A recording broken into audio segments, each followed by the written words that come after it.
뭐 질문은 특별한 어떤 질문이라도 좋습니다. 다만 본인이 갖고 있는 사례가 좀 더 보편적인 사례이거나 나도 고민이지만 다른 사람도 고민할 수 있겠다 싶은 질문들을 좀 우선적으로 해주시면 질문을 듣는 제3자인 청중들에게도 도움이 되겠죠? 예. 좀 해주시고 혹시 뭐 오늘 바로 질문도 하겠습니다. 들어가다가 궁금한 게 있으시면 주시고요. 고경희 세무사님한테 여쭙겠습니다. 지금 시세가 아파트가 15평인데요. 15평. 15평인데, 5억하고요. 지금 시세가 5억 2천. 5억 2천이고, 전세가 2억 2천이고요. 또, 용자가 6,500이에요. 근데 이거를 정렬을 하려고 하는데, 그거를 부담부 정렬을 하는 게 좋겠는지 아니면, 그걸 팔아가지고 현금을 그냥 정리하는 게 좋겠는지 그걸 여쭈려고요. 그리고 만약에 아들 하나 있고 딸 하나 있는데요. 아들 80%, 딸 20% 주려고 하는데 그거는 그렇게 되면 좀 복잡해서 딸한테도 그러면 한 가구가 초과가 되는지 아니면 아들만 초과가 되는지 여쭤보려고요. 그러지만 이런 질문 하시는 걸 따님이 아십니까? 딸은 뭐 10%도 상관이 없거든요. 이게 시드가액은 얼마입니까? 시드가액이 3억입니다. 시드가액 3억이요? 3억이면은, 예. 시드가액 3억이면은 양도 차익이 지금 2억 2천이 생겼네, 그죠? 네네. 그리고 1세대 1주택인가요? 어떻게 되나요? 1세대, 지금 현재 2주택이니까 많이, 저는 1주택, 예. 2주택입니다. 2주택. 그러면 요거는 지금 양도하게 되면 과세 대상에 해당이 되는 거네, 그죠? 저는 양도하게 되면 과세 대상이 안 다른 되고요. 팔았을 때, 그죠? 지금 산 지가 새로 산 집이 1년밖에 안 됐기 때문에. 그러면은 1주택, 2주택자이시네, 그죠? 그러면 그거를 팔아도 양도소득은 안 내는 거네요. 이런 경우는 아까 제가 여기서 사례를 한번 말씀을 드렸잖아요. 사례를 말씀드렸는데 이거는 부담부 증여를 하게 되면은 시가가 5억 2천이잖아요. 5억 2천이고 인수한 채무가 얼마가 되나요? 전세금하고 융자하죠, 그죠? 2억 8천 정도 됩니다. 2억 8천이니까 그걸 차감한 나머지 금액에 대해서 전세 과세가 되거든요. 예. 그런데 그렇게 되지만 그러면 채무를 뺀 금액에 대해 전세 과세가 되고 또 우리 이제 이 부담부 증여보호에 대한 채무보호에 대해서는 양도자 입장에서는 비과세를 받을 수가 있어요. 그런데 그럼 증여자익이 아까 채무를 뺀 가액이 되는 거잖아요. 그런데 이렇게 가면 세금이 더 많아지거든요. 근데 이것을 시가의 70%를 거래를 하게 되면 시가 70%면 5억 2천에 70%하면 계산인지 들리면 얼마 정도 나와요? 한 3억 7천 정도 나오죠. 그러면은 3억 7천이면은 2억 2천과 3억 7천인가요? 계산해보면 3억 6천이라고 가정하면 3억 6천에서 대가가 지금 이미 2억 8천 정도 되잖아요.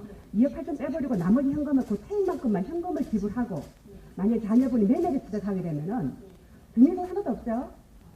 그리고 양도소 다 비과세죠. 우리 부당이 정해도 양도소도 비과세가 되죠, 그죠? 그렇기 때문에 아무런 세금이 없는 거죠. 그래서 다시 말하면 이런 경우에는 아들과 딸이 물론 자금 필요가 있어야 되는 겁니다. 그 자금 필요가 있어야 되는데 70%로 거래하게 되면은 양도소득도 없고 그 다음에 증여도 없는 거예요. 근데 아들이 돈이 없어가지고. 돈 있냐부터 물어봤어. 잠깐만요. 아직 돈이 없다고 그러면 이제 다시 방법 찾아보기로 하고. 아들이 몇 살이에요? 네? 그러면 지금 어머니한테 지금 받는 걸 얘기하시는가 보죠? 네? 정말 이해할 수 없는 사모님이시네. 근데 지금 아드님하고 어머님과 같이 사시나요? 따로 사시나요? 따로 삽니다. 네. 저희들이 부담부 증여를 할 때 주의할 사항은 부담부 중에서 지금 저 사모님처럼 일시적 2주택가 걸리잖아요? 그럼 일시적 2주택이라는 거는 일시적으로 2주택이잖아요. 살고 나면 한 주택이 남아야 되잖아요. 동일 세대 간의 증여가 이루어지면서 부담부 증여가 이루어지면 증여를 했는데 1세대 1주택이 아니라 2주택 그대로 갖고 있죠. 그때는 비과세를 못 받는 거예요. 네. 그러니까 여기서 막 질문을 막 이런 식으로 하면 저희들이 체크할 것이 수도 없이 많아. 우리 봐도 지금 막 빠뜨려 보잖아요. 여기서 할 때 쉬운 것만 하셔야지 저렇게 어려운 얘기 해버리면 네, 맞습니다. 이게 네, 부담보증이지만 동일세대 간에 이루어진 부담보증에는 비과세를 못 받는다는 사실을 아시고 오셔야 되고 그럼 그다음에 이제 팔아가지고 네? 현금을 그럼 팔아가지고 네, 현금을 줘가지고 그걸 다시 사는 게 더 유리한가요? 그럴 수도 있죠. 그럴 수도 있죠. 근데 그러면 지금 당장 현금에 대해서는 아니, 양도 비과세가 비과세를 제가 받고 현금 주는 것은 40세에서 현금 주는 것은 국세청에서 조사할 일도 없습니다. 우리끼리 얘기지만. 네. 아니 그 우리 아들이 집에 있거든요. 네? 1가구 2주택입니다. 우리 아들이. 아, 현금으로 주신다면서. 그러니까 이거 팔아서 현금으로. 현금으로 주면 이재용이 부회장님이 16억 냈다니까. 그런 거 조사 틈 없어요, 그거. 예, 저렇게 고지식한 분 때문에 우리나라 세수가 저렇게 넘쳐납니다. 신고하실 때 5천만 원 공제받고 예. 나눠서 가지더라도 세금이 별 것이 없을 것 같아. 오히려 매각해서 주신 것이 유리할 것 같아. 그러니까 현금으로 만약 주게 되면 얘가 다시 집을 사야 되거든요. 네. 그 위치가 되게 좋아가지고 그걸 다시 살려줘요. 그러면은 그 자금 출처가 있어야 될 거 아니에요? 자금 출처 조사 안 나올 것 같은데요? 제가 보기에는. 네. 그런데 근데 그 경우는 아까 아들과 딸을 세대를 분리해서 별도 세대를 만든 당연히 다음에 별도로 돼 있죠. 별도 세대를 만든 다음에 하시는 것도 좋을 것 같아요. 네. 일단, 네. 별 걱정도 아닌데 걱정을 하시는 거예요. 네. 따님은 괜찮은 겁니까? 계속 걱정이 되네요. 20%만 받아야 되는. 근데 이거는 네. 공개수사에서 그렇게 막 사전적으로 알겠습니다. 얘기하지 예. 마시고 반반 준다고 얘기하시면 좋을 것 같은데. 아무튼 집을 파시는 게 낫겠다는 거고요. 예, 집 파실 때는 직방을 이용해 주시면 수수료 저렴하게 하겠습니다. 예. 네, 안순환 세무사님께 여쭤보려고 그러는데요. 조금 쉬운 걸 수도 있는데, A주택이 지금 양도세 비과세 주택으로 갖고 있는데요. 예, 올해 B주택을 구매했거든요. 예, 근데 이제 A주택을 매도하고 C주택을 매매하려고 하는데, 예. C주택을 비과세 주택으로 만들고 싶으면 B주택을 구매 후 1년 후에 구매하라고 들었어요. 1년 예. 실거주하고. 예. 근데 여기서 1년 후 구매는 만약에 B주택을 나중에 임대사업자 등록하게 될 거면 네. 그 1년 후 구매하는 거는 신경을 안 써도 될까요? 지금 말씀하신 대체취득은 반드시 1년 후에 구매를 하셔야 되는 것이고, 네네. 장기임대주택 임대사업자 등록을 할 거라면 네. 상관없고요. 대신 등록- 장기임대사업자 등록하실 때 네네. 우리가 지금 일반적으로 이제 그 강연에서 빠뜨리시고 그런 분들이 많으신데, 네. 자, 지금 현재 기본 비존주택 하나 갖고 있는 상태에서 지금 장기임대가 들어가잖아요? 네네. 그럼 장기임대 샀다가 나중에 이걸 팔고 나면 임대사업을 해지하고 비과세를 또 받을 수도 있죠. 네네. 그쵸? 네. 근데 요걸 지금 갖고 있는 기간 동안에 발생한 양도차익은 비과세를 못 받게 돼요. C주택, 임대주택에서, 시주택에서. 맨 마지막에 아니, 구매. 이게 B주택을 장기임대로 등록을 하고, 네네네. C주택이 거주주택이 될 거잖아요. 네네. 그쵸? 네. 그러면 C주택을 갖고 있는 동안에 B주택에서 발생한 양도차익을 비과세를 못 받게 된다고요. 그러면 C주택의 양도차익은 5천만 원이고, 네. B주택의 양도차익은 2억이에요. 네네. 근데 이 5천만 원을 비과세 받으려고 2억이 비과세가 배제되는 문제가 발생한다고요. 그러니까 어떤 걸 임대사업자 등록을 할 것인지를 고민하고 오셔야 돼요. 그 설명은 조금 좀 잘 자세하게. 이해가 안 가시면 제가 말한 거를 잘 생각했다가 집에 다시 한번 전화하세요. 안 그러면 전화를 한번 하시거나 그러면 안전하게 우선은 1년 후 구매를 하는 게 나을까요? 가장 좋은 방법은. 네. 네, 네. 감사합니다. 네. 제가 좀 어렵게 설명해 줬나요?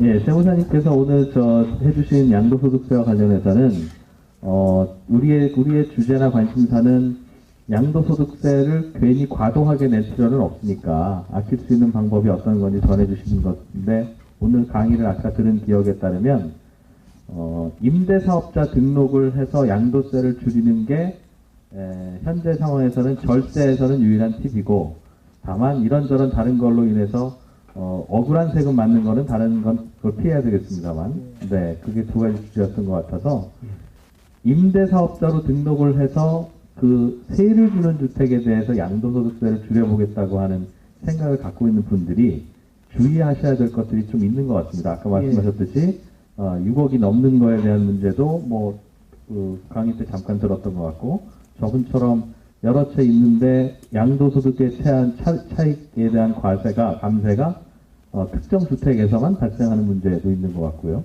조금 부연해서 설명을 해주시면 혹시라도 다른 주택을 사서 나도 임대 놔볼까 하는 분들에게는 모두 도움이 되는 질문인 것 같아서 한번 설명을 해주시죠.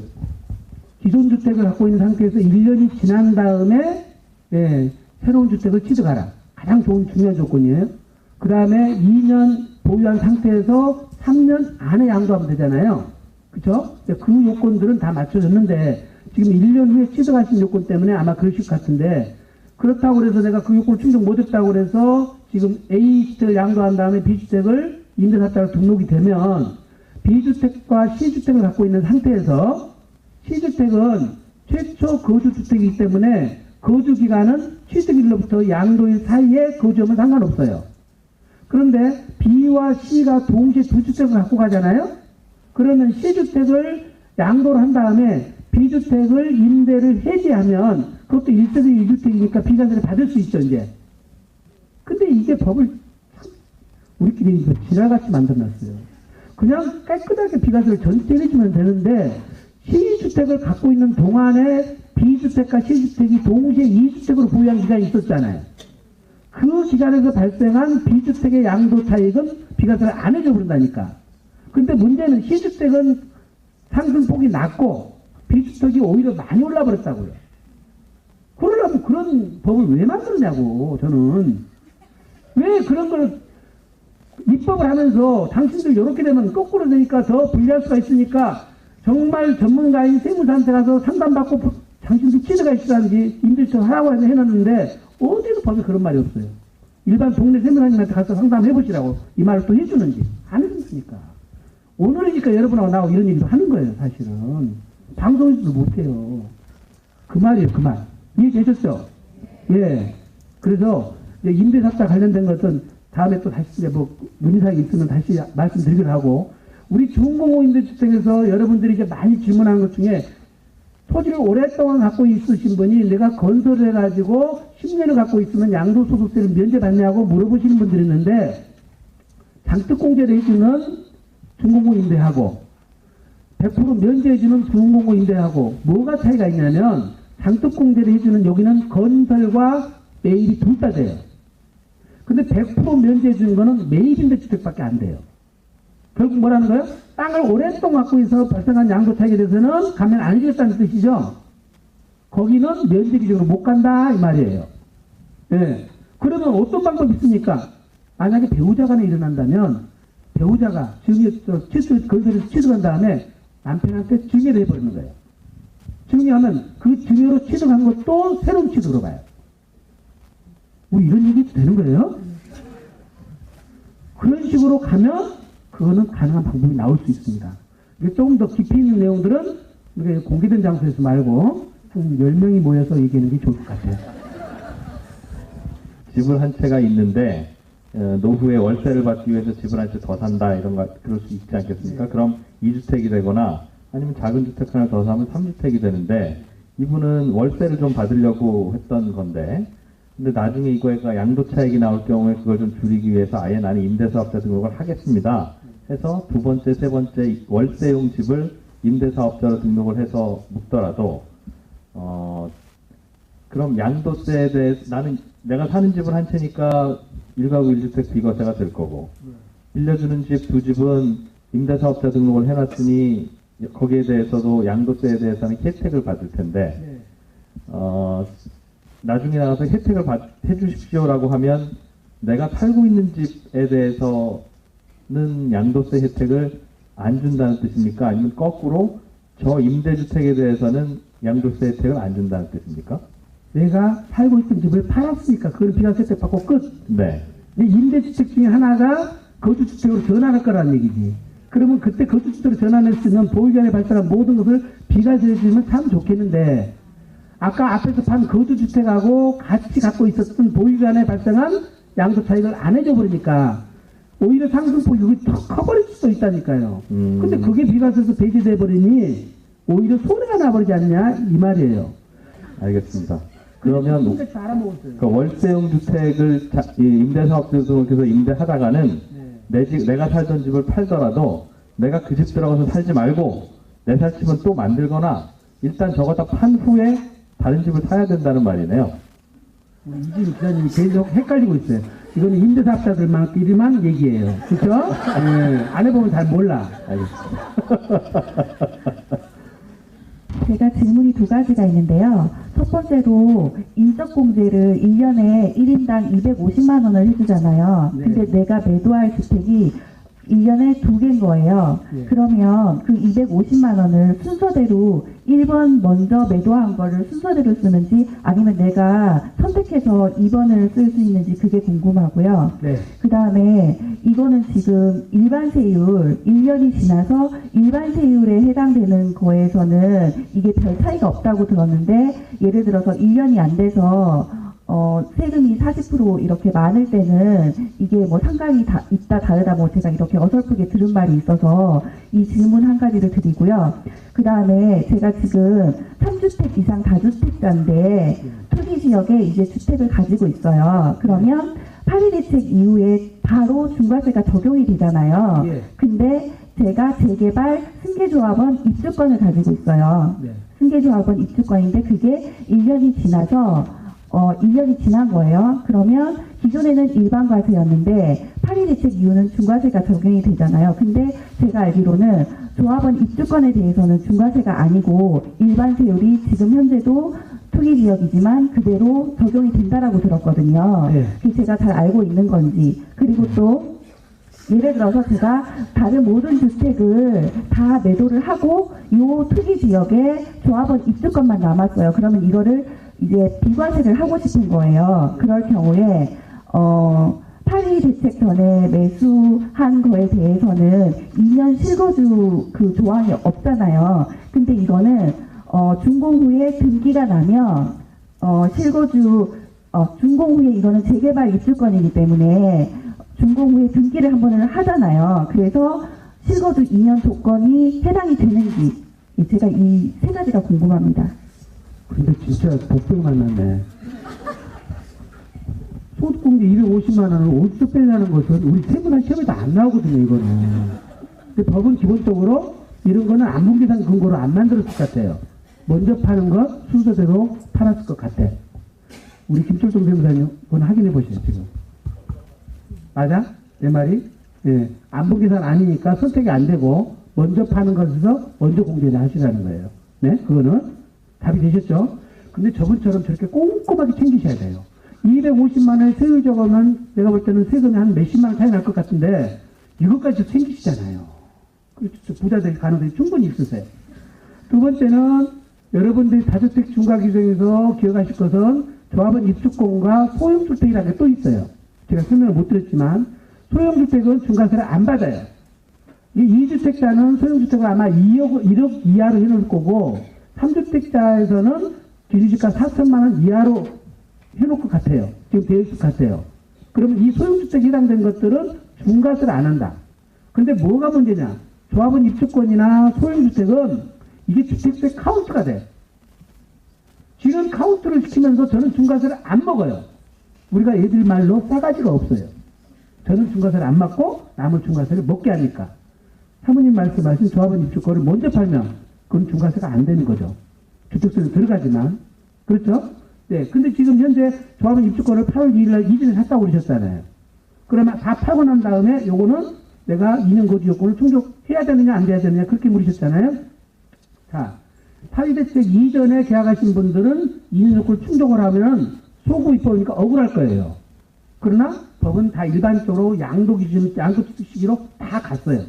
근데 억울하다고 생각되니까 구제를 해줬어. 그것도 9월달 대책에서 다시 구제를 해줬는데 조건이 있어.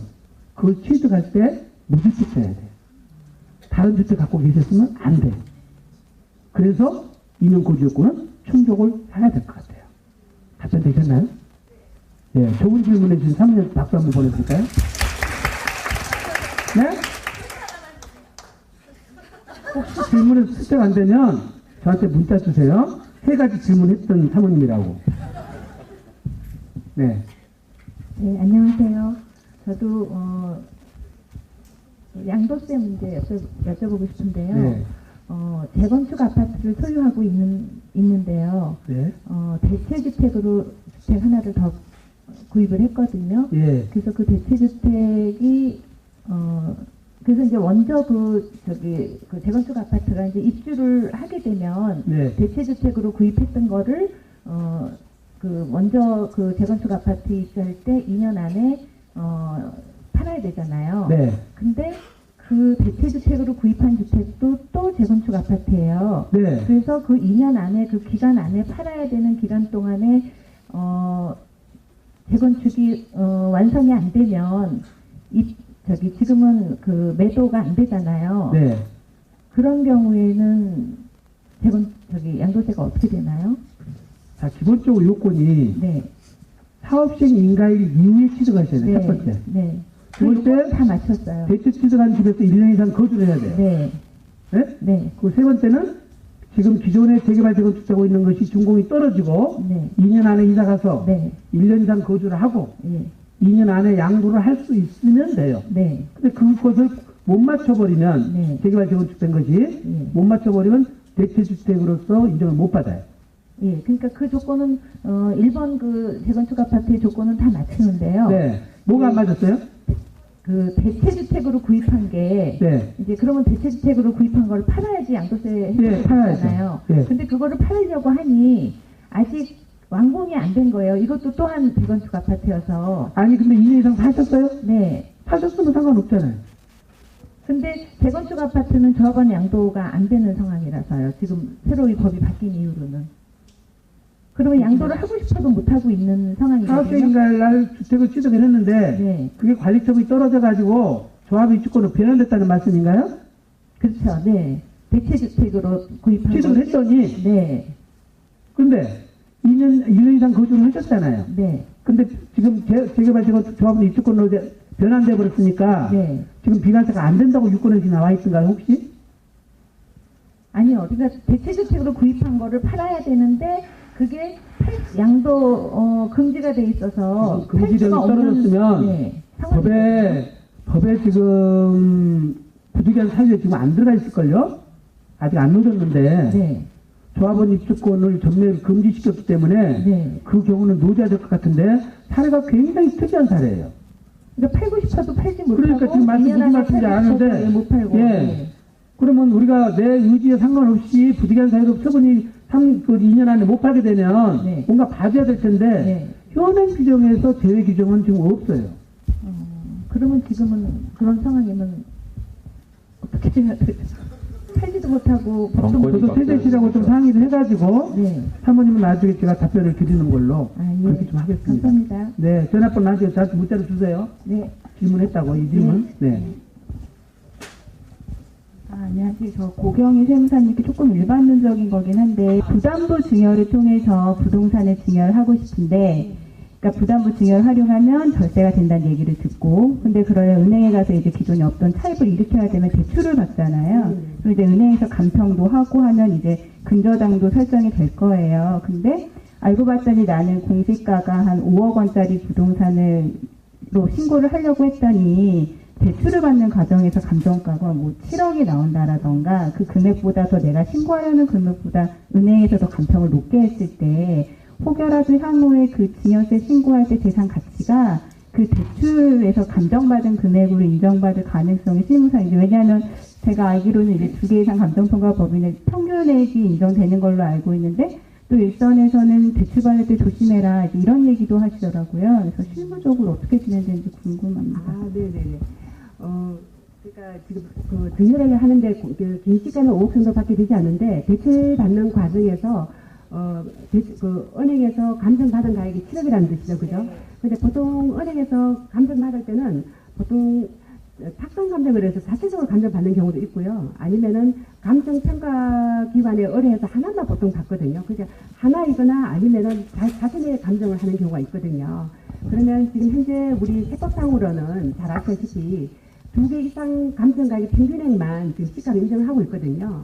근데 이것이 이거는 이제 그 국세청 예규라든지 법령도 없고 국세청 예규라든지 지금 도세 심판원 단계까지는 2개 이상 감정가 평균액만 시가로 인정한다고 지금 하고 있거든요.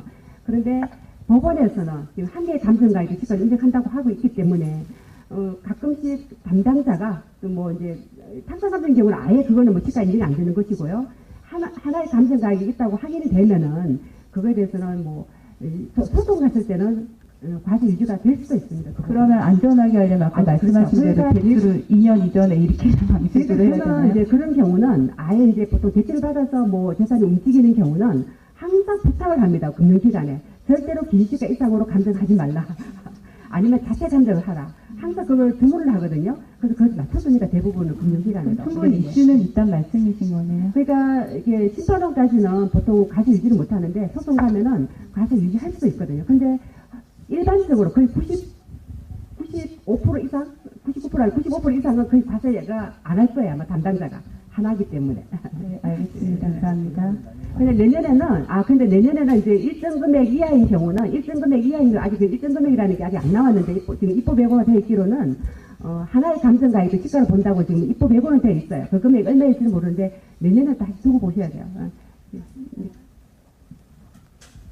시간이 꽤 지나서 많은 질문을 다 못 받을 것 같은데 예, 질문권 드릴게요. 많은 분들이 오늘 강의 내용 중에 혹시 궁금할 것 같은 게 고세무사님께 하나 있을 것 같아서 제가 대신 좀 질문을 드리겠습니다.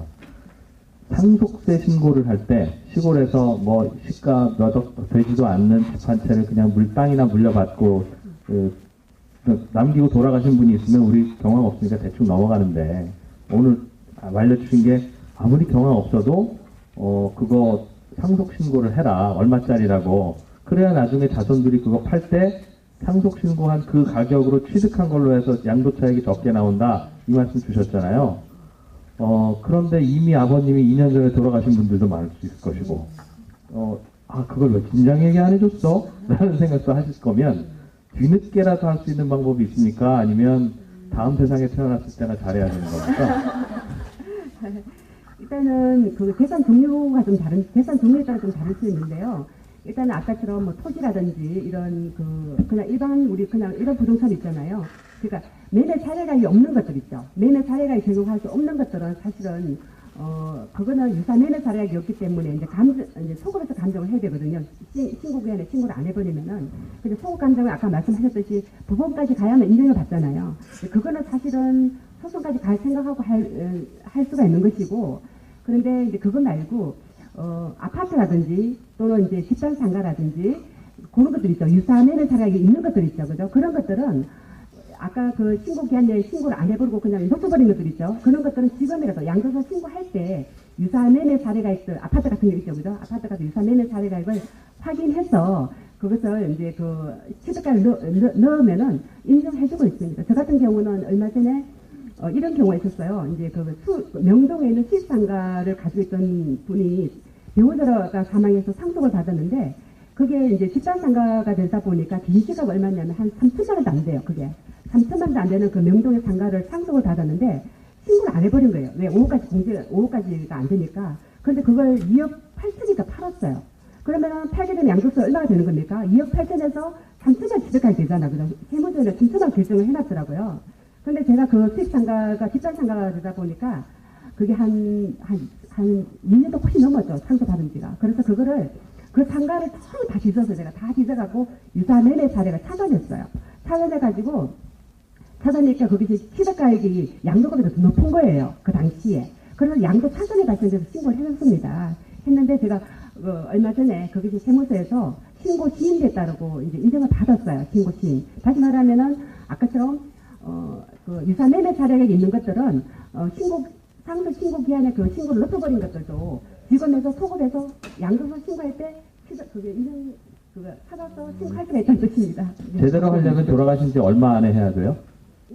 제대로 하려면 돌아가신 지 얼마 안에 해야 됩니까? 그게 그 상속 신고 기한인데요. 상속 신고 기한이라는 것은 사망일이 속하는 달의 말일부터 6개월이에요. 사망일이 속하는 달의 말일부터 6개월이니까 그냥 여러분들 6개월만 생각하시면 됩니다. 지금 이제 그 사례 중에서 일반인들이 놓치고 있는 것이 있어요. 상속이나 증여를 받으면 신고를 안 해버리면 아까처럼 저가로 평가돼 있다고 그랬잖아요. 근데 그것도 소급감정도 통상적으로 해보면 2000년도 이후 거는 소급감정이 나오는데 90년도 이전 거, 90년대 초반 거는 소급감정가격이 안 나와버려요. 거의 안 나옵니다. 그러면 이제 지금 말하는 그 매매사례값도 안 나와버리고 소감정도 안 돼버리면 그럴 때는 어떻게 해야 될 것이냐 하는 것이 문제잖아요. 그럴 때는 어떻게 해야 될 것 같아요? 그냥 많이 나오는 대로 국가에다 낸다. 이거를 세금을 절세할 수 있는 세무사를 찾아가서 절세 방법을 연구를 해본다. 1번이에요? 2번이에요? 답 아셨죠? 네, 답이 있어요. 절세 비법이 있다고 그랬어요? 없다고 그랬어요? 있다고 그랬잖아요. 근데 절세 비법이 거기 있다고요. 예. 그 소감정은 그 중에 하나일 뿐이에요. 하나일 뿐이에요. 예. 아, 네. 뭐 좀 궁금한 게 있는데요. 집이 두 채가 있는데 한 채는 투기 지역에 있고 한 채는 투기 과열 지구에 있어요. 근데 그 배우자 증여 아까 말씀하셨잖아요. 6억까지 가능한데 그거를 하나는 부인 이름으로 돼 있고 하나는 남편 이름으로 돼 있거든요. 근데 이거 자체를 크로스로 이게 둘 다 한 번씩 할 수 있는 건지, 그러니까 예, 그게 좀 궁금하고 이게 문제가 혹시 될 수 있는 건지, 그리고 그 국세청 직원분한테 뭐 여쭤보다 보니까 그렇게 쉽지 않다고 그렇게 그냥 그러니까 이 사례 자체가 그러니까 제가 그러니까 선무당으로 이렇게 자료를 찾고 이렇게 강의를 들었을 때는 이게 당연히 가능하다고 들었는데 국세청 직원분 말씀으로는 이거 다 찾아낸다는 식으로 말씀하시는데 이거 자체는 절세가 되는 걸로 알고 있는데 뭘 어떻게 찾아낸다는 건지는 잘 이해를 못 하겠더라고요. 그래서 예, 이거 궁금합니다. 3억에 산 아파트가 지금 양쪽 다 10억이 됐다고 가정하면 네. 그럼 양쪽 다 7억의 양도 차익이 생기는데 그 차익이 너무 과하니 네.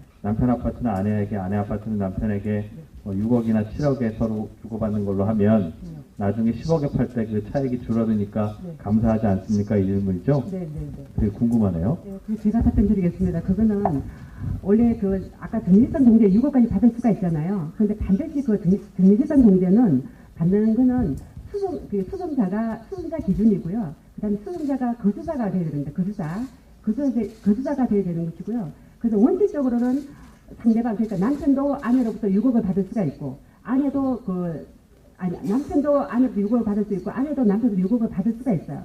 그런데 처음부터 두 사람이 작정을 하고 이거는 배우자한테 정리하고 이거는 또 남편한테 이렇게 한다 하면은 그걸 처음부터 교환에 해당되는 교환.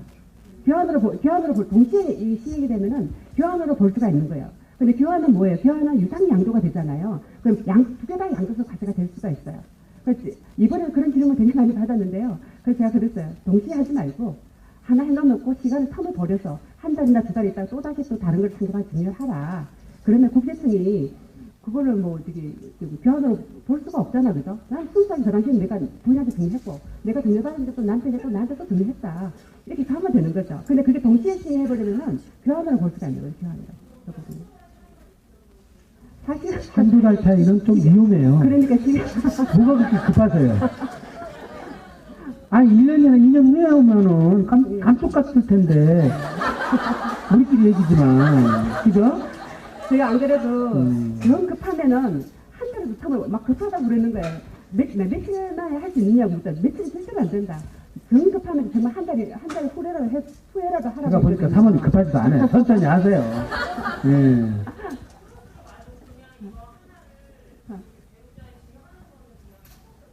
일단 정리할 수 있으니까. 네, 합법적은 맞아요. 맞아요. 근데 아까 말씀드린 대로 실질과세로 가버리면 교환으로 가는 가능성이 높으니까, 예. 조금 텀을 두고 하시는 것이 맞을 것 같습니다. 예. 2주택일 경우에야 이게 되는데 3주택, 4주택이 되려면 남편이나 아내가 추가로 필요하지 않습니까? 일부 다처제나 1처 다부제를 허용 안 하는 이유가 세법의 문제가 좀 있을 수 있겠네요.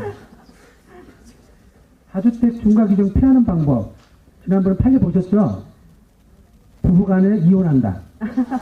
그리고 각각 판다. 1세대 1주택으로 인정받는다. 그리고 나서 다시 팔고 난 다음에 다시 합해서 산다. 과세관청은 저기 CCTV까지 다 봐가지고 예, 밤에 분명히 돌아와서 같이 생활한 것을 다 확인까지 했는데 부부관계 해소가 돼버리면 남남입니다. 세법적으로는 어떻게 해볼 수가 없어요. 이거는 극단적으로 일단만 써먹고 2004년도 5년도에 다주택 중과 규정이 시행되면서 강남의 이혼율이 17% 늘어났다는 사실 많이 활용했었습니다. 여러분들 참고하시고 또 한 가지 제가 지난번에 이데일리 쪽에서 제가 강연하면서 분양권 부부간에 증여하고 양도하면 양도세 한 푼도 안 낸다고 말씀을 드렸더니 그것 때문에 저희 사무실이 업무가 마비됐어요, 지금. 두 가지 조건을 충족해야 돼요. 첫 번째, 거기에 채무가 존재하면 안 됩니다. 채무가 존재하면 부담부 증여로 들어가 버리기 때문에 효과가 떨어지죠. 두 번째는 이것이 분양권 전매가 허용이 돼야 돼요. 이게 부부간에 증여를 하고 다시 양도가 이루어져야 되기 때문에 최소한 2번 분양권 전매가 허용되는 데서만 가능한 겁니다. 이 플랜을 짜실 때 이 조건을 충족했을 때 그거를 실행을 하실 때 이거는 전문가하고 타이밍을 상의를 하고 하셔야 돼요. 타이밍을 놓쳐버리면 양도세가 또 걸려버려요. 그러니까 거기에 나와 있는 것을 그냥 액면으로 받아두고 쉽게만 하시면 안 되고 이거 돈 안 내고 훨씬하다가 사고 치니까 돈 조금 내고 안전하게 하시는 게 좋을 것 같아요. 죄송합니다. 앞에 계신 분 그리고 마무리하겠습니다. 네. 투기 조정 대상 지역에 네. 주택을 구매하고 회사일 때문에 외국을 나가서 살게 되는 경우에 예. 실거주를 할 수가 없는 상황인데 그럴 경우에는 조정 대상 지역에 있는 주택에 대해서 양도소득세 중과세를 피하기 위해서 어떤 방법이 조정 대상적인 주택을 구입을 했는데 네. 입주를 못 하시고 네. 해외에 발령나서 가버렸단 말씀인가요? 네네. 해외로? 네. 그러면 본인만 나가셨나요? 배우자도 같이 나가셨나요? 아니 싱글인데 이제 나가게 아, 예. 우리 세법에는 그런 경우에 네. 어떻게 대책을 마련해놨겠어요? 안 해놨겠어요? 네. 지금 내가 집을 못 살 상황이 벌어졌잖아요. 거주를 못 할 상황이 벌어졌잖아요. 그쵸? 네. 의무 기간이 있다 하더라도 우리가 지금 말한 것처럼 공익사업에 수용돼 버렸다든지 해외로 이주가 버렸다든지 근무지가 해외로 발령 나가지고 해외로 나가버렸다든지 그와 같이 부득이한 사유가 벌어진 거는 거주 요건을 충족 안 해도 비과세가 받을 수 있어요. 다만 국내에서 움직일 때는 1년 이상 거주를 해야 되지만 해외로 발령이 나가서 가는 거는 괜찮습니다. 그러니까 조정 대상 지역이어도 비과세가 될 수 있다. 투기력도 상관없어요. 네. 네, 감사합니다. 네, 축하드리겠습니다. 예, 오늘 저 세금과 관련한 절세 썰전 예상외로 뜨거운 반응과 함께 많은 지식들 또 갖춰간 시간이 된 것 같습니다. 오늘 좋은 가르침 주신 두 분 세무사님께 뜨거운 박수로 보답해드리도록 하고 마무리하겠습니다. 고맙습니다.